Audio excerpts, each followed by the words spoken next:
To Kiran series. आज मैं start करता हूँ आगे 41 question. We are all very indulgent. वैसे तो यहाँ पे टू आना चाहिए पर इन्होंने एट दिया है।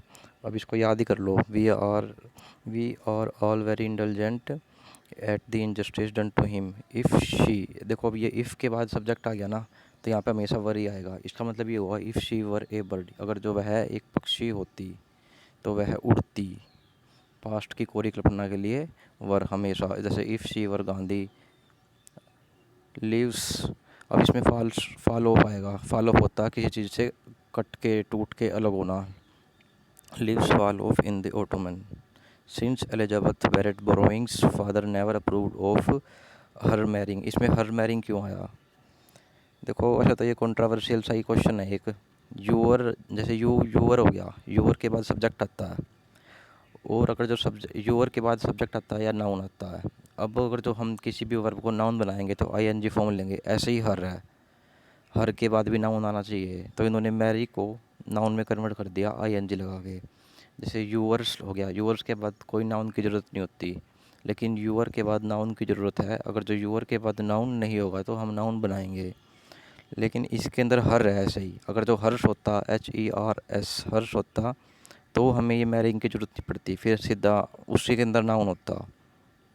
इसको काफ़ी ध्यान से समझ लेना। हर के बाद एक नाउन की ज़रूरत पड़ेगी, तो हमने वर्ब को नाउन में कन्वर्ट कर दिया, इसलिए हर मैरिंग दूसरा इसका ठीक है।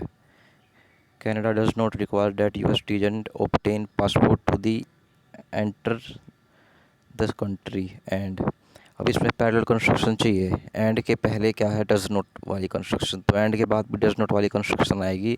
वैसे तो इसमें कोई भी ऑप्शन ठीक नहीं अगर सेंस के हिसाब से देखें, लेकिन रूल के अकॉर्डिंग देखें तो इसके अंदर एंड के बाद जो एंड से पहले कंस्ट्रक्शन फॉलो की गई है वही फॉलो करेंगे हम। मैक्सिको डज नॉट इधर। दूसरा, ए पर्सन हु। अब देखो ए पर्सन हु आ गया, सिंगुलर वर्ब आनी चाहिए। इनमें से सारी ही सिंगुलर वर्ब है। आगे देखते हैं। Person who dash on his own effort has the best chance to win. अब देखो जो पर्सन अपने ही एफर्ट पर निर्भर होता है, उसके जीतने के चांस बहुत ज़्यादा होते हैं। ऑप्शन 3 इसका ठीक है। Who relies on his own effort has the best chance to win. Each time he tried to climb the tree he fail to do so. इसमें तो सो आएगा, वह ऐसा करने से हर बार फेल हो जाता है। For all his wealth dash he is A.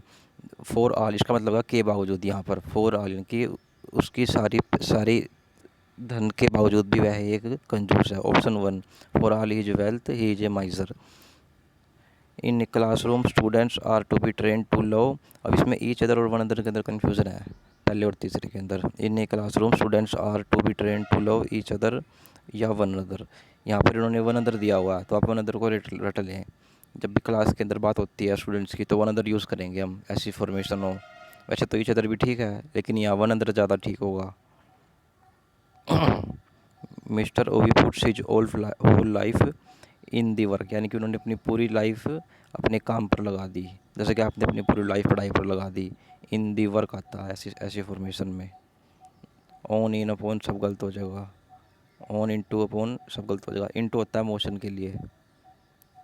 All decisions dash are likely to be taken by the consensus, यानी कि सभी के सभी डिसीजंस वोटिंग के द्वारा लिए जाते हैं। कंसेंसस आम जनता की वोट के द्वारा। अब इसमें हम किसी को भी डेफिनेट नहीं कर सकते, तो ऑप्शन एलिमिनेशन से करेंगे। एनी हाउ तो गलत हो गया। All decision anyhow are likely to be taken by the consensus गलत।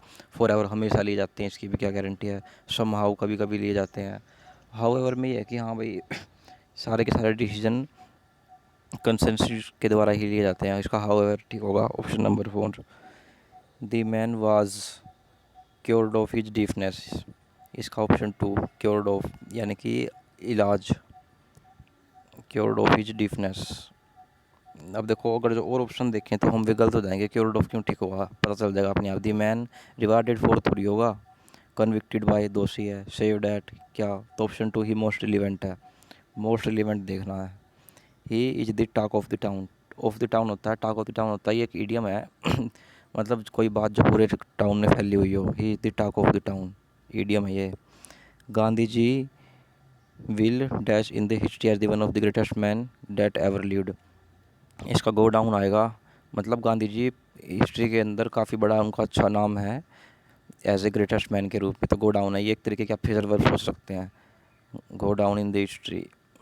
All the applicants dash and the result will be announced next week. अब इसमें एंड के बाद जो कंस्ट्रक्शन होगी वो एंड के पहले होगी, और देखा जाए तो यहाँ पैसिव वॉइस फॉलो होगा, क्योंकि एप्लीकेंट खुद को रैंक नहीं देते, दूसरे देते हैं। तो पैसिव वॉइस हमारा इसमें कौन सा है?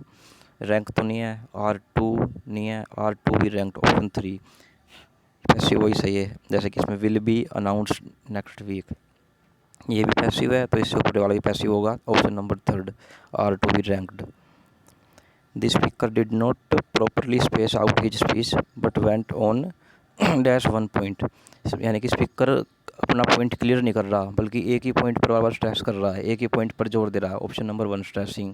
देखो अवॉइड तो गलत होगा, डिवोटिंग गलत होगा, डिक्राइंग गलत होगा। अवॉइड होता है बचना, यानी कि टालना, डिवोटिंग होता है भक्त टाइप होना, और इसके अंदर स्ट्रेसिंग, ऑप्शन नंबर 1 स्ट्रेसिंग बिल्कुल ठीक है, यानी कि एक ही पॉइंट पर वो जोर देता जा रहा था। Tourist always enjoy dash the setting sun in the Darjeeling hill. Always enjoyed watching, enjoyed के बाद हमेशा ING फॉर्म आएगी, याद रखना। ये कुछ वर्ड हैं, प्रैक्टिस करते करते अपने आप क्लियर हो जाएंगे। इंजॉयड के बाद ऑलवेज ING फॉर्म वर्ब की। Tourist are always enjoyed watching the setting the sun in the Darjeeling hills. अगले क्वेश्चन पे,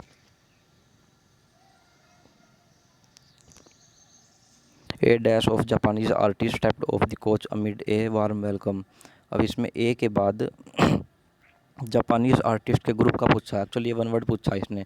ट्रुप तो होता है मोंकीज के लिए, बैंड एक अलग सेंटेंस होगा, एक अलग चीज़ होगा, जैसे गाने बजाने वालों के लिए। अब गैंग हो गया गुंडों के लिए। तो यहाँ पे ऑप्शन 2 ट्रूप परफेक्ट वर्ड बैठता है जापानीज आर्टिस्ट के लिए, TROUPE troupe, option 2। Today student should be reconciled dash the way things are changing. Reconciled के साथ फिक्स प्रोपोजिशन विद आएगी, reconciled with the way things are changing. Reconciled के साथ preposition with, reconciled with the way things changing, यानी कि student को cope up करना पड़ेगा, सिचुएशन जैसे चेंज हो रही है उसी के अकॉर्डिंग ढलना पड़ेगा। Ramappa dash as the mayor of the town and he will assume the charges this Friday. देखो रामप्पा जो है खुद तो इलेक्ट हुआ नहीं है, उसको किसी और ने इलेक्ट किया, यानी कि पैसिव वॉइस आएगा। जैसे कि राम ने सांप को मारा, या सांप राम के द्वारा मारा गया, तो ऐसे ही यहाँ पर पैसिव वॉइस फॉलो होगा। पैसिव वॉइस कहते हैं प्रीपोजिशन भी है, ऑफ माबाई होता है, ऑफ माबाई, तो पैसिव वॉइस फॉलो होगा इसमें। इज इलेक्टेड, यानी कि राम को किसी और ने इलेक्ट किया है, वो खुद इलेक्ट नहीं हुआ, इसलिए इज इलेक्टेड आएगा पैसिव वॉइस की फॉर्म। इसको रट लेना, ये बहुत ही ज़्यादा पूछा रहा है वो 2019-20 वाले एग्जाम में TCS के द्वारा। Is elected as the one mayor of the town, passive voice. Okay guys, बाकी के मैं धीरे धीरे अपनी कैपेसिटी बढ़ाता रहूँगा। पूरी किरण की सीरीज कंप्लीट करेंगे इसमें हम। Have a good day.